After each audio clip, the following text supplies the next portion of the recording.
రాజ్యాంగాన్ని మార్చే ఆలోచన ప్రధాని మోదీకి లేదని బీజేపీ రాష్ట్ర అధ్యక్షురాలు పురంధేశ్వరి, ఆ పార్టీ జాతీయ ఉపాధ్యక్షురాలు డీకే అరుణ అన్నారు. కాంగ్రెస్ చేస్తున్న దుష్ప్రచారాలను తిప్పికొట్టేందుకు ఈ నెల 13 నుంచి 25 వరకు దేశవ్యాప్తంగా అంబేద్కర్ జయంతి వేడుకలను బీజేపీ ఆధ్వర్యంలో ఘనంగా నిర్వహిస్తామని తెలిపారు. అధిష్టానం ఆదేశాల మేరకు విజయవాడలో బీజేపీ కార్యశాల నిర్వహించారు.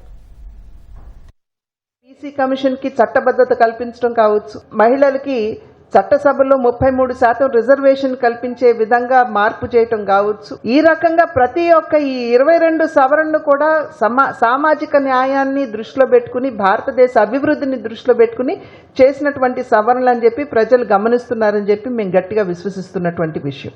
ఇన్ఫాక్ట్ నరేంద్ర మోడీ గారు ఒకానొక సందర్భంలో వారు చెప్పినటువంటి మాట ఏమిటంటే, నేను ఒక బీసీ బిడ్డనైనప్పటికీ నేను ఈ స్థాయికి ఎదగలిగాను అంటే అది బాబాసాహెబ్ అంబేద్కర్ గారు రచించినటువంటి రాజ్యాంగం వలనేనని చెప్పి వారు అందరికీ చాలా స్పష్టంగా చెప్పినటువంటి విషయం. ఏ పని చేసినా, ఏ కార్యక్రమాన్ని చేపట్టినా రాజ్యాంగ స్ఫూర్తికి లోబడి భారతీయ జనతా పార్టీ పనిచేస్తూ వస్తున్నది.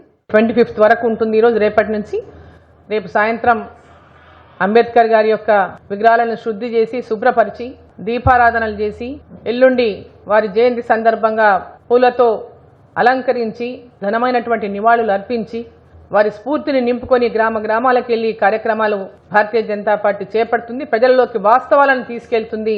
కాంగ్రెస్ పార్టీ చెప్తున్నటువంటి అబద్ధాలను తిప్పికొట్టేటటువంటి విధంగా ముందుకెళ్తారు.